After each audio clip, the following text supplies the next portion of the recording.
l- uh, I gotta know, who would y'all say is the most overrated driver of all time? Other than our driver? Oh, you'd say Nope. I'm just gonna put my foot on the floor and I'm not lifting till I see God or a checkered flag.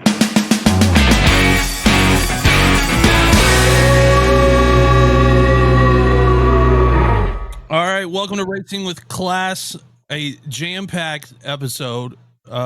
We've got, as always, Andy J, my good friend. I don't know where he'll be in the edit, but right now he's to my right. This is Jet from Athletically Declined.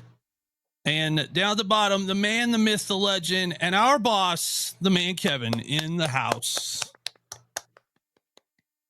I just, Kevin, we've been trying to get you on forever. You are just, how busy are you on a daily basis? Be completely honest.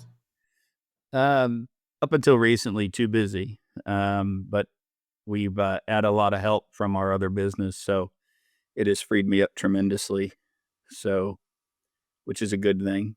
But we're busy growing Dax market, and it grew fast, and we needed some help. So, brought in some additional folks from other company, and it's worked out great. Well, this episode is going to be fun because this is, I've been wanting to do an episode like this for a while. This is going to be a couple of sports content creators asking questions to guys who run a racing team that fans have always wanted to ask. And we get to be the lucky ones to ask some of these questions. So, Jet, you want to go first? Yeah, do we want to get just crack it wide open with the hot one? Yeah. All right, fellas.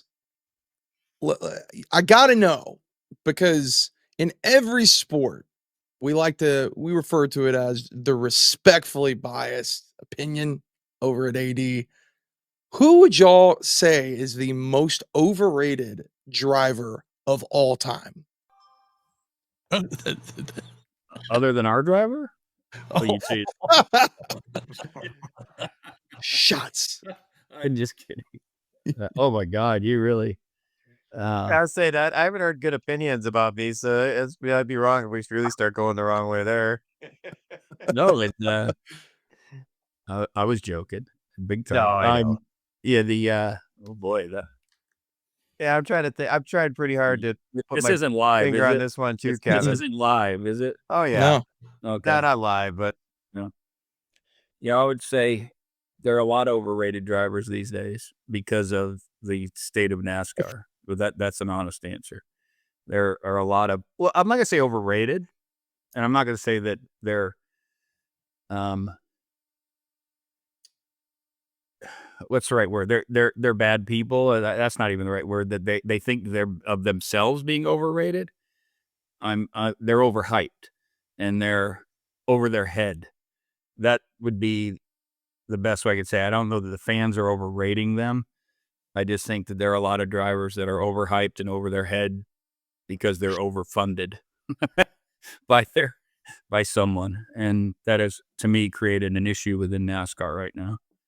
yeah, and I'll kind of echo Kevin's point there without picking on anybody specifically, but I think the nature of the, and I'm sure Kevin can tell us better than any of us, but the nature of NASCAR right now is, it is so expensive, and the engineering side of it and everything that goes into that, it becomes so expensive that, it becomes hard to keep up with just selling sponsorship dollars. So it ends up being where, drivers end up in these seats that can bring some money to kind of supplement the gap that exists between the sponsorship dollars and the actual cost of financing the team. So, and, there's exceptions, obviously. There's funded drivers, that come up through Toyota and they get the right backing. And there's kids that, maybe just came from a good situation and they happen to be badass race car drivers. So it's not the case every time, but there's certainly a lot of instances of, I think when you turn the TV on Sunday, probably 25 years ago, I think you saw the 42 best drivers, that we had. And now I don't think that you do. I think you see maybe, maybe the 20 best drivers that we have. And then you have, because of simulator time and all the the practice that's available for these guys and training and all the stuff that they do, they can take a driver that probably isn't a natural talent and make him into a, pretty good driver, obviously, that can perform well on Sunday for sure. But um, just in general, just to echo Kevin's point there a little bit, I think that's definitely the case where, guys are probably in those seats that wouldn't have made it just on merit. Kevin, let me ask you this. Obviously, you own and run a racing team, but in the history of NASCAR, do you have one or two drivers that you look at and say, if they'd have had the funding, like these guys would have been big time? Oh yeah, there are several, and I think what we're talking about now in recent decades, that's even more so. Um, in the probably up until the mid '90s, that wasn't as much. I think if you had what it took and you proved yourself, somebody found you and you made it somewhere.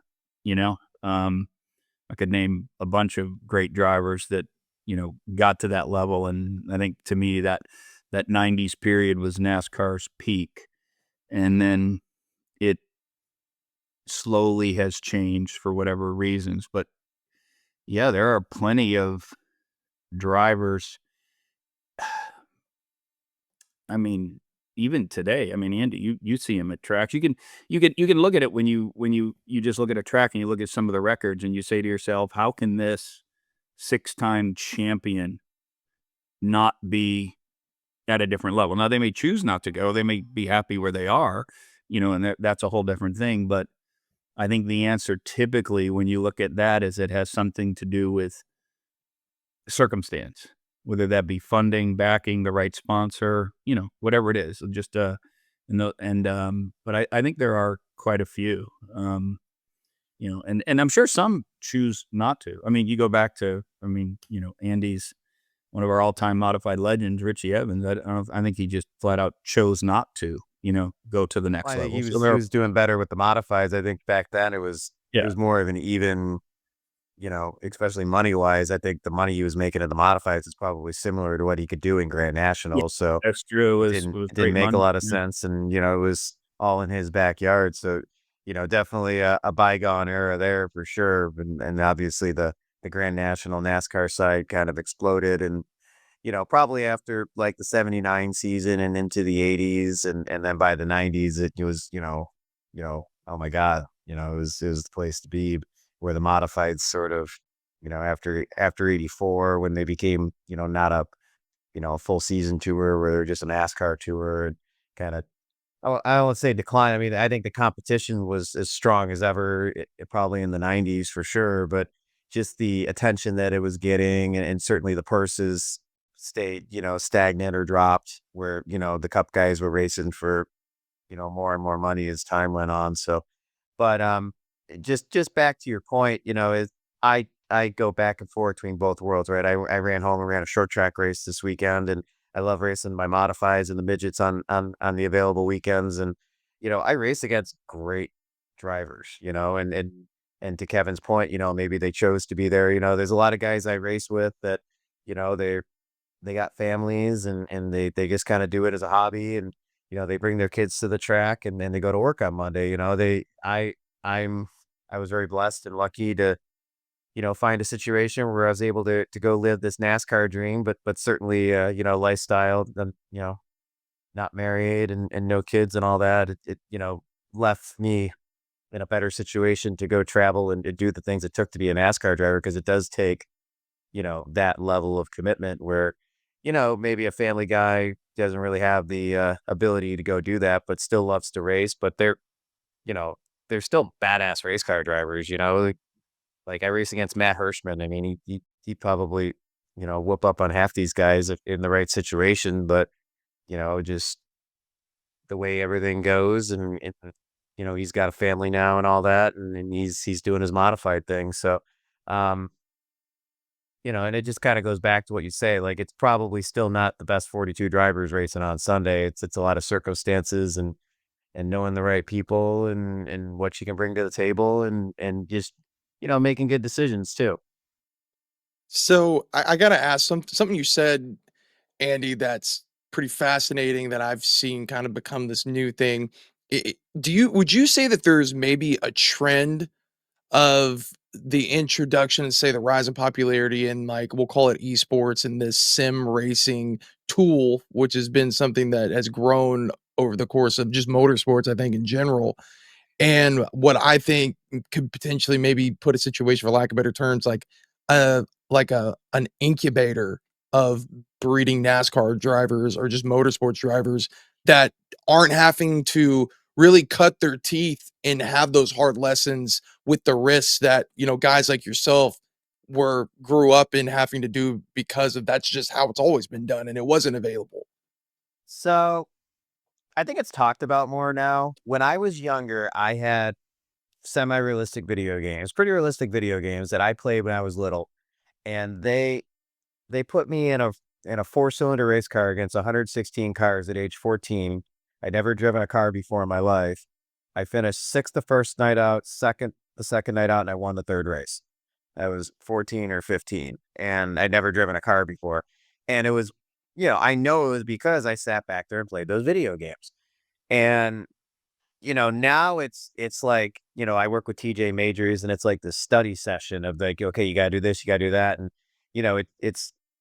it's got all these hands on it now where people are really trying to craft this into, this delicate tool that we're using to try to practice for these races. And it helps, it helps a ton. Even when you go to it, like we went to Phoenix last year for the first time, it sounds silly, but it probably would have taken me a lap or two just to learn the in and outs of the pits and stuff. And that's all time and practice and laps on your engine. And you only got 45 minutes. So even the basic stuff like that helps, but then just learning the track and the breaking points and seeing everything. But um, to this day, and since I was little, I have a video game. It's called NASCAR 2003.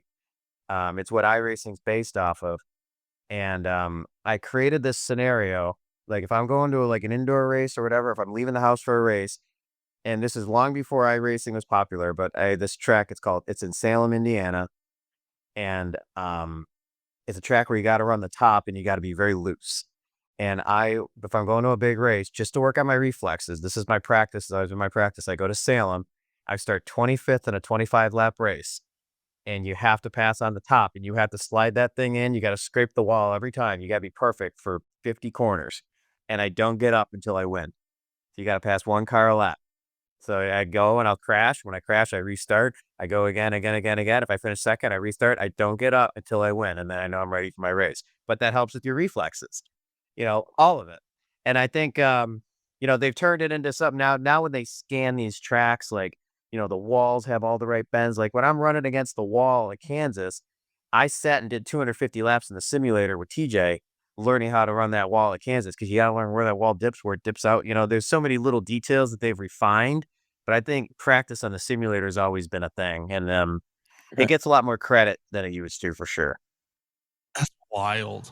Kevin, That's what do you remember when everything switched from like all we care about is lap time and pit time to like now we got analytics and we got the simulator, we got all that. Do you remember like when did that switch start?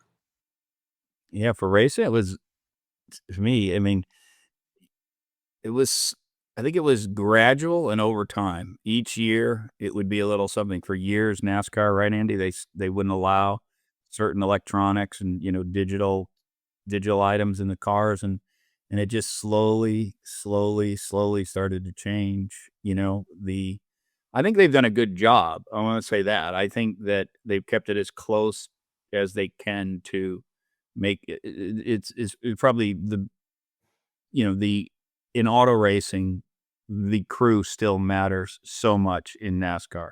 It does. They've done a great job with that in limiting, that. But I mean, how long can you limit it for? Look at the technology out there today. I mean, with AI, they could probably program and make a driver these days. So you could put in the car a robot that could drive them at some point, So For sure.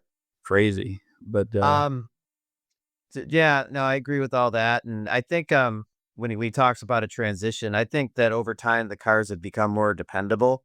So I've recently become obsessed with learning that Dale Jr. did this whole thing on the 1979 Grand National season. It was like a It's 10-part episode. it's And fantastic. it's fantastic. So I just came back from a long stint in North Carolina. And when everyone goes to bed, I have the shop to myself and I turn on my podcast. I'm usually trying to figure out who killed JFK. But this one, I was listening to this 10-part episode about the 79 season.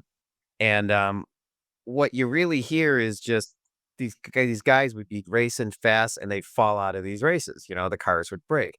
So what I understood was in a 500-mile race in 1979, when you're driving a 76 Monte Carlo, you know, it was about making sure the car, you wanted to go as fast as you could, but you had to make your car last. And the crew chiefs would always be talking about save your car, save your car, save your car. So it's this man and machine, trying to endure this grinding. They were like, it's crazy thinking like they're talking about like how much they had to substitute drivers, like the drivers are overheating in the cars. Like, and anytime a driver went out, they would go on the thing and they'd be like a substitute. So the Southern 500 that year, Donnie Allison's leading, he crashes. So he comes into the pit after he crashes, and Richard Petty is way too hot. He's got to get out of the car. So they asked Donnie Allison if he would drive the car. So Donnie Allison goes to sit in Richard Petty's car. He can't reach the pedals.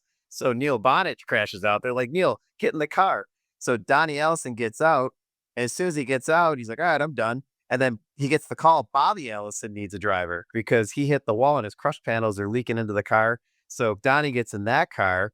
So Richard gets back in his car, Neil gets out, but then Donnie's getting tired in Bobby's car, so he gets into the other car. Neil Bonnet goes in for Donnie.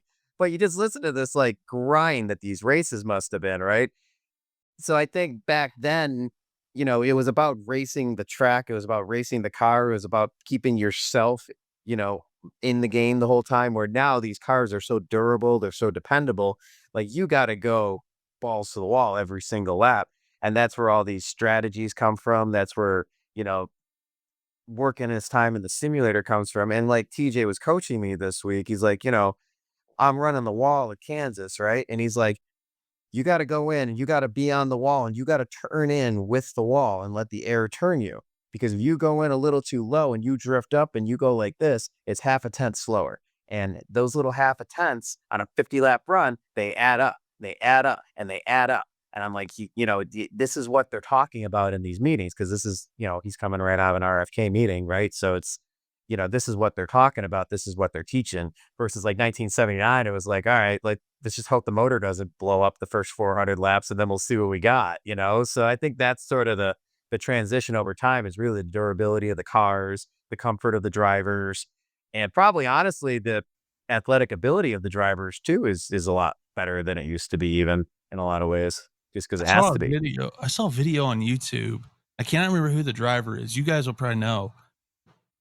Like on a caution lap, dude, it's in the 70s. Dude is like lighting up a cigarette. No, it's Dick Trickle, and that was in the 90s. I wanted to do that. Oh, it was Dick Trickle. It was the Winston 500. It was a Talladega. So Dick Trickle didn't start. Dick Trickle was a 48-year-old rookie in 1989. What? Here, I got his car. I got his car right here. See, it's got Phillips 66 on there because we love him. That's Car's awesome. sitting right here. All right, this is the car. He's smoking a cigarette in this baby. No, that was Dick Trickle. He didn't start racing Cup until 89, so it was the 90s. That's wild. No, he's smoking up. I wanted, so we had the onboard camera, and I was talking to Andy. I'm like, I think it'd be funny. I don't know that it would do any good because I don't think they'd ever put it on TV, but just not that I smoke, but just bring a cigarette in the car under caution, roll around, see if they put me on camera. He kind of gave me the okay to do it after, because I thought about it, like, no way to let me do that. And I'm like, hey, next time we get on board, you should let me bring a cigarette in the car. He's like, yeah, I don't care. And then I brought it up again. He's like, yeah, probably not a good idea. I'm like, all right, I'll just ask Kevin. Kevin, what's your favorite and least favorite thing about owning a racing team? Owning a racing team. That's the answer. It's my favorite and my least favorite. The favorite is for sure I think there's two, honestly. The enjoyment. I mean, we have a great team and it's a lot of fun people. And it's an enjoyable weekend. It really is. I try to stay the whole weekend, and so I'd say the enjoyment, and the competition. I'm not going to say our success, but the being allowed to compete like that and being allowed to compete on national TV, it means something. So it's I love trying to get better every day. To the point we're going to win. What I like the least right now, um, probably the unlevel playing field that has been created, or nothing on purpose, but I think ARCA series and some of the series, but especially ARCA, there's some changes that need to be made from with certain things, because I think it's going to be very hard for us to reach the level we want to, when you're competing against some of the resources that are out there. And it's not money. I was on a, I think, debate with someone on Facebook about this the other day, and they kept saying it's money, money, money. It's not just money. Money is part of it, but it's also connections, resources, manufacturer backing, affiliation. So there are a lot of steps to take to get to the level of being, a top 3 team, probably in ARCA, top 3 to 5 every time you set out on the track. It would take more than money. I mean, I don't think it matters how many checks we wrote or how many sponsors we got. I think we would need to, take other steps. And that's a bit frustrating that it's not necessarily within your own control. If that makes sense, it is. I'm sure someone, if this was a live broadcast, come and say it is. It is within our control. Maybe I'll take that back per se, but without a manufacturer backing, without wind tunnel, and again, I'm an owner. I'm not the expert like Andy and Andy Seiss are, in terms of the difference it makes when you get some wind tunnel testing or some manufacturer information. But without that, and without affiliation, and all of that knowledge that comes with it, you could see it at Kansas. I mean, we were fast. And we were fast, and we were still almost a lap down by the halfway point, and we were fast. So that's a big difference. That is a bit frustrating. So. I hadn't really thought about that. Andy, wait, I know you've said something similar to this before. As a driver, do you just have to put it out of your mind when you get out on track? Like, hey, some of these people have more tools than I got. Well, there's probably, I don't know if you could align like a percentage to it or not, but the Gibbs cars know exactly what they're putting in their car. And, we have to basically make more of an educated guess, not like 100% educated guess. Like Andy and Mike are very, very smart and they know what they're doing, but, they have to guess on certain things, aerodynamically and stuff like that, where the Gibbs cars, or any of these cars, they have,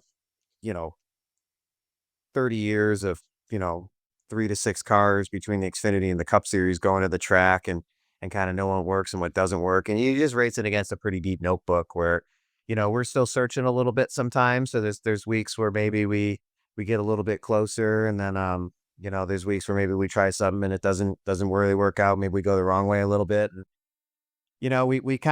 we were refining last year, and we were getting a little bit closer to them on the intermediates, because that's where we really, where the technology comes in a little bit more, is the intermediate stuff. Seiss is really strong with his knowledge on super speedway stuff. And so I feel like, we're right there on the super speedway stuff. I really believe that. I think with the intermediate and the short track stuff, basically with the intermediate and the short track stuff, just to sum it up, you need downforce. It's a lot harder to make downforce than it is on a super speedway to eliminate drag. Like, eliminating drag is sort of it's a little bit more obvious to somebody that doesn't have a deep notebook. Like, this is going to eliminate drag, right? This is going to eliminate drag. Where when you go to a Kansas or Charlotte, creating downforce is a little bit trickier, and it's a wider it's a wider range that we're guessing within. So, there's weeks where we get a little closer, maybe get a little bit further. When we got wrecked last year at the end of the year at Kansas, we lost a lot of the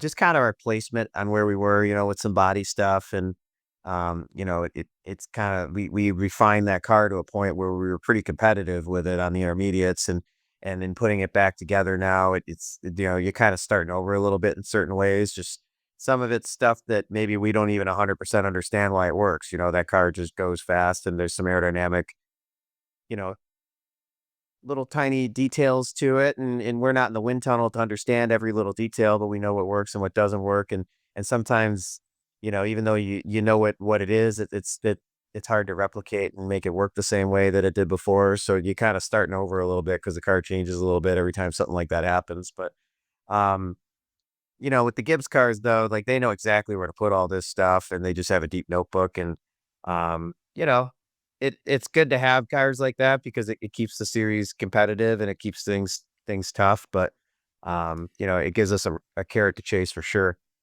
I would differ with Andy on that. I don't know that it's good to have cars like that in ARCA. It is possibly in trucks and maybe Xfinity, but I don't think it's a good thing in ARCA. I think that's why ARCA only has about 10 cars that can compete right now. And I know you can edit that out, but you've got. Oh, we don't have to edit that out, Kevin. It's the same 10 cars every week. It's a fair point. No, I mean, come on. Let's be fair here. It's like taking a football team, an NFL team, and saying we're going to play flag football.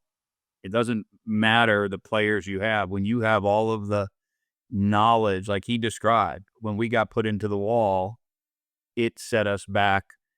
We were faster last time than this time because you don't have all of those resources. It is not good for ARCA to allow an affiliate. Either everybody's got manufacturer backing or nobody has manufacturer backing. That is why ARCA is down to, if you removed us, 3 teams worth of shit, 3 owners that are worth 3, maybe 4. And they're all affiliated to someone getting money somewhere. And yeah, and I'd say, yeah, yeah, I'd say that's listen, fair. it is what it is. I mean, No, it is not worth it to know. You can't go to a race that pays as little as it does, and as an owner, be excited to run for 3rd place with the purses as weak as they are in ARCA. It's just, it's a ridiculous equation. It makes you want to get your head examined, but you do it because you want to win and compete. But it's not. It's just. I agree with Andy. If we were up at the Xfinity level, there's nothing greater than trying to compete against a Cup driver dropping down 1 level to Xfinity, or a Cup team fielding an Xfinity car. But when you go down 3 levels to ARCA, if you kind of put it as the 4th touring division, and you take a team like Joe Gibbs and their resources, and then put that on the track, you could probably run a sim and run the race and finish top 3 in a Joe Gibbs car first time on the track.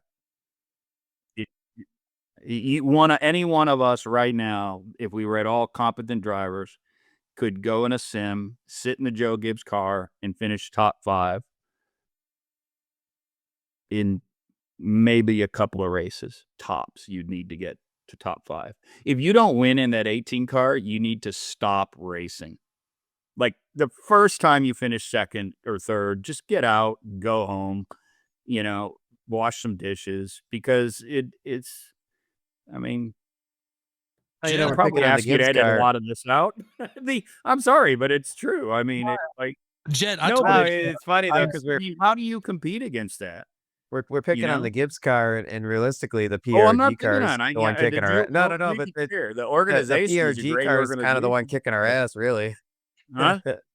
The PRG car is kind of the one actually kind of kicking butt out there. But so that team, the 28 team, they're basically this group of highly qualified ARCA crew chiefs. Like there's probably 5 guys on that team that could go run a team successfully, and they all teamed up. It's basically the Miami Heat of, the early 2010s, where they just put all the superstars on one team, and I mean, they got their shit together, and obviously, that Brendan Clean, he's a competent driver, and Yeah, um very good. there's still someone back there turning the steering wheel for sure. But just kind of echo Kevin's point there, what he's talking about with some of the backings. So each manufacturer has access to um, like notes and like wind tunnel stuff, and they kind of delegate that to their top teams, which is, there'd be like a top Ford team, a top Chevy team, a top Toyota team,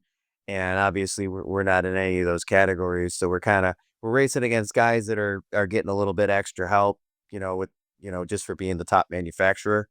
And to Kevin's point, like I love the idea of racing against the best. I want to go beat the best, and but it would be more fair if some of the notes were shared, and it was just a little bit more of a level playing field on that end, because certainly obviously the people over there, they know what they're doing, and they're tough to beat it, without having you know without even if we were getting a little bit extra help, I'm sure it'd still be an uphill battle for sure. But it'd be nice if racing didn't always, have to be that way. But in a lot of ways, I guess it's always been that way. I mean, Richard Petty was, the manufacturer, driver for years and years, and he had all the best parts, and I guess NASCAR has always been that way to a certain Great extent. point. But Yeah. it would be nice though, but NASCAR has evolved, NASCAR has changed, and it's not. If you look at a Cup Series race from 1970, you got, your manufacturer drivers doing this for a living, and you got your Wendell Scotts and these guys that just love racing, and this is their hobby, and they come on an open truck. Now, you know, I'm sure everyone saw the new hauler this week. I mean, we're very committed to this, and we're all in, and Oh, it's a little bit I more. sent It's a that little bit more than a video. golf game now these days. So it'd be nice to be able to level the playing field up a little bit, as Kevin was saying. I think that's all fair. So it sounds like, Aaron, there's a lot of like the Mercedes and Red Bull on the Yes. F1 here. But I gotta ask, in the ARCA series of how we are talking, I have to assume that there's a lot of or some level of turnover if you've got a good driver and they're being held back by this issue you're talking about. Is that a thing? Yeah, I mean, you mean being held back by a team they want to move up, right? To uh, Right, like a yeah, manufacturer-backed team. I think, well, first of all, it is a natural, to Andy's point, breeding ground. I mean, you've got to start somewhere. So there are always going to be the haves and the have-nots, or you know, there's going to be, and not even haves and haves not. There's going to be different levels of team. Just like you have different levels, even in professional baseball. You have teams that spend everything they can every year to win the worlds every year. And then they have teams that build a team slowly. And so you're going to have that in ARCA, and you're going to have different levels of spending and different levels of equipment. But a, you know, those that are out there watching know that if someone finishes, to answer your question, in my opinion anyway, 15th in a car that should have finished 25th, that's impressive. And so racing, that's what makes racing very exciting, is that you don't have to watch the first place and second place team. You can watch the youngster or the underfunded team who, should have run 20th to 25th, and they have a great run and finish 12th, and that's a big accomplishment.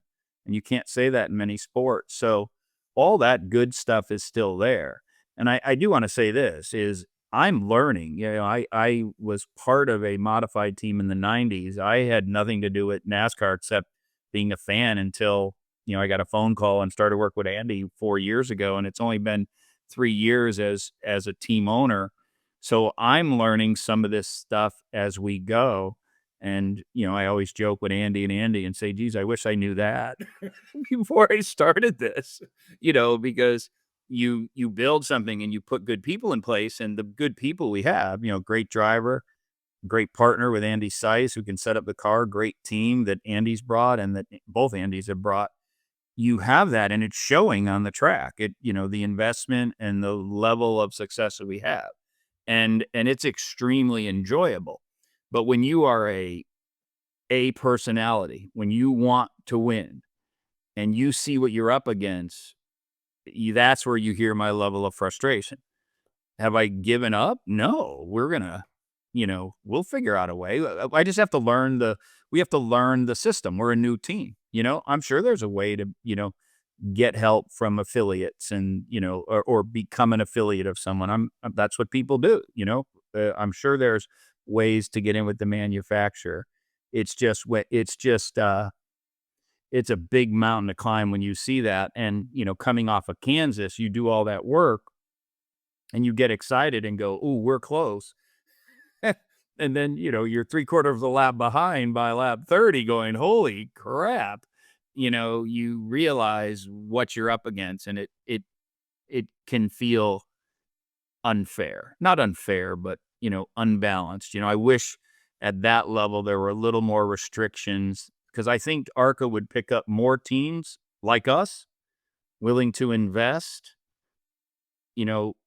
if there was just some leveling of the playing field. And I know that's it, because I'm all for winning team, I'm all for, I love a success, I'm a Patriots fan, I love when they won for, and dominated for the years. That's not what I'm trying to say. It's just that there are resources just aren't available, and it's just not about money.